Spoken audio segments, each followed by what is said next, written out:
Hey, salut terriens, c'est Captain Max. Star Wars 8 est là depuis quelques jours et l'on voit bien que Disney continue d'enrichir l'univers de la licence avec de nouvelles races, comme les Porgs dans ce nouvel opus ou bien Maz Kanata dans l'épisode 7. C'est pourquoi nous avons décidé de replonger dans cette saga cinématographique pour vous présenter cette espèce extraterrestre de l'univers Star Wars. Dark, occupe-toi du Big Bang s'il te plaît, je dois aller poster un colis en toute vitesse à un éthologue de renom sur Terre. Et je prends le S-Bang, hein. Ouais.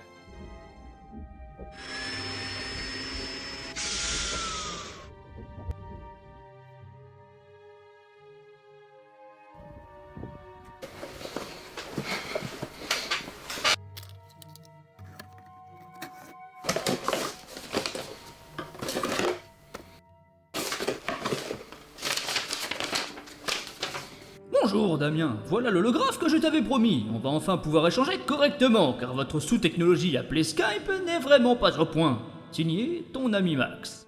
Attends, c'est un hologramme comme dans Star Wars. Wouhou! Un Vulptex des Vulptis.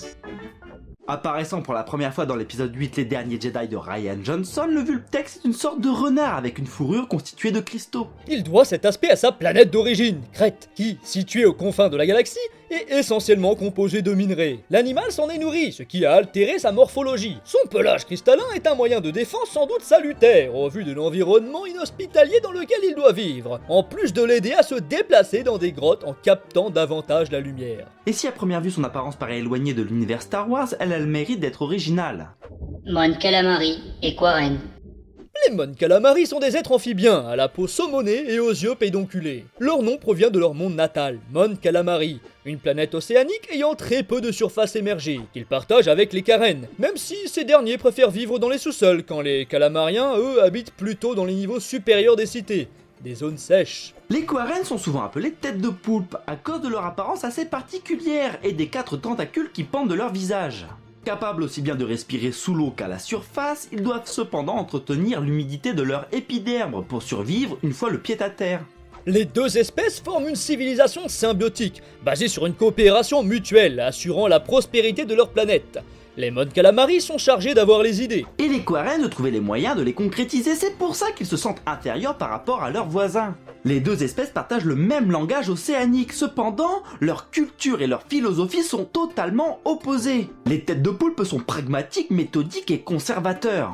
A l'inverse, leurs compatriotes usent de la langue commune pour échanger et négocier avec les autres races de la galaxie. Leur talent pour la construction de vaisseaux a fait leur réputation, et leur industrie est rapidement devenue florissante. Cependant, la méfiance a commencé à s'installer entre les deux peuples, surtout quand la rumeur a commencé à se répandre. D'après elle, les Quarren ont collaboré avec l'Empire lors de l'invasion du Mont Calamari. Les deux espèces ont malgré tout subi le même traitement, brutalisées et réduites à l'esclavage. Face à une telle barbarie, elles se sont unies à nouveau pour repousser l'envahisseur. Les Quarren n'ont pas été très présents à l'écran, mais on peut les apercevoir au Sénat, avec différents représentants, car les Calamariens ne partagent pas les mêmes sièges. Le plus connu des têtes de poulpe reste sûrement Tessek, le fameux comptable du très prisé Jabba le Hutt après l'invasion. Malgré son talent pour les chiffres, c'est quelqu'un qui n'est pas digne de confiance et n'hésitera pas à trahir à la première occasion son boss pour s'emparer de son business. Du côté des Calamariens, le plus populaire a un rôle bien plus noble. Ancien esclave utilisé par le grand Moff Tarkin, pour ses connaissances en construction et en technologie avancée, Giel Akbar a tiré avantage de son rôle de serviteur, pour espionner les activités de l'Empire avant de s'enfuir pour rejoindre les rangs de l'Alliance rebelle. L'amiral Akbar apparaît dans le Retour du Jedi, où il prononce son célèbre ainsi que dans le Réveil de la Force lors de la réunion visant à préparer l'attaque de la base Starkiller. Yuuzhan Vong. Bien qu'absente des films, cette race est la race la plus importante de l'univers légende, l'univers non officiel. Ses représentants vivent par-delà la bordure, en dehors de la galaxie. Et c'est en l'an 25 que cette race s'est fait connaître, et de la pire des façons, avec un immense plan de conquête, visant à terraformer un grand nombre de planètes. Les Vong se prennent pour des dieux et considèrent que les autres peuples leur appartiennent et leur sont inférieurs. Ainsi exterminèrent-ils la plupart des espèces avoisinantes.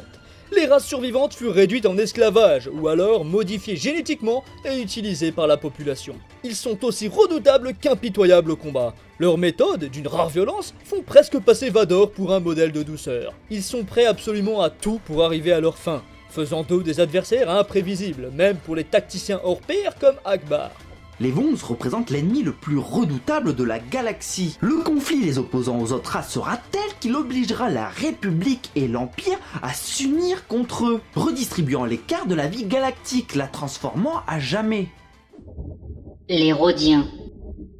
Originaire de la planète Rhodia, cette espèce est plus connue pour son design que pour son histoire ou sa culture. Et pourtant on trouve les Rhodiens absolument partout dans la galaxie, à n'importe quel échelon de la société. Des alliés de Palpatine au Sénat par exemple, ou alors des chasseurs de primes écumant les tréfonds de la bordure extérieure, comme Grido.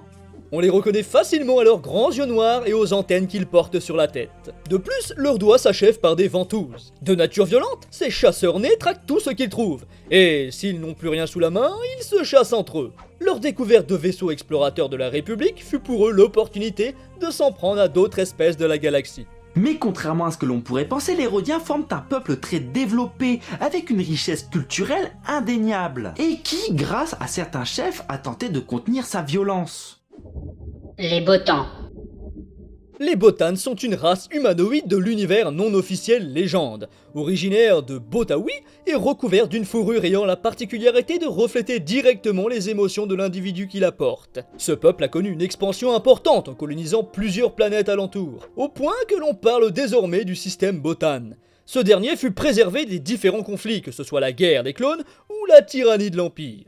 Les Botans ont toujours voulu rester neutres, ils ont développé des techniques de renseignement très sophistiquées, et ils s'en servent pour vendre de l'information. Ils sont réputés pour avoir récupéré les plans de la seconde étoile noire, mais aussi pour avoir traité avec des chasseurs de primes et même l'Empire. Ils répéteront, après qu'elle ait eu lieu, que la bataille d'Endor s'est faite au prix du sacrifice Botan. Des voix au cœur des rangs de la Nouvelle République se lèveront pour accuser ce peuple d'être au courant du piège de l'Empire. Certains Botans ont eu des rôles très importants, et c'est le cas de Borsk Felia, qui a dirigé un certain temps la Nouvelle République jusqu'à l'invasion des Vongs sur Coruscant.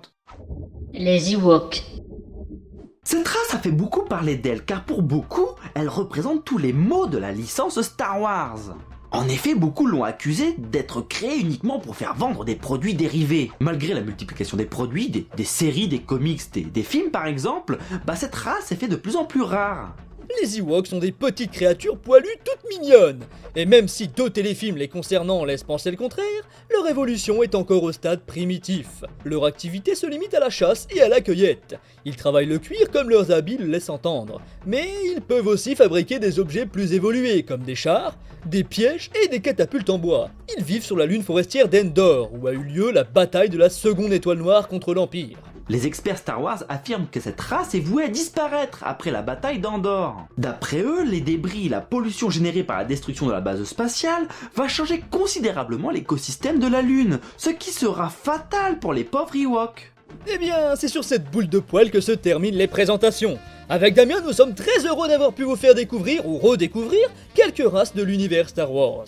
Si vous voulez en découvrir encore plus autant sur la licence officielle que sur l'univers légende, n'hésitez pas à faire un tour sur la chaîne Star Wars Galaxy de Damien, que vous retrouverez en description ou en lien direct à la fin de la vidéo. Et un grand merci à toi Damien pour cette collaboration.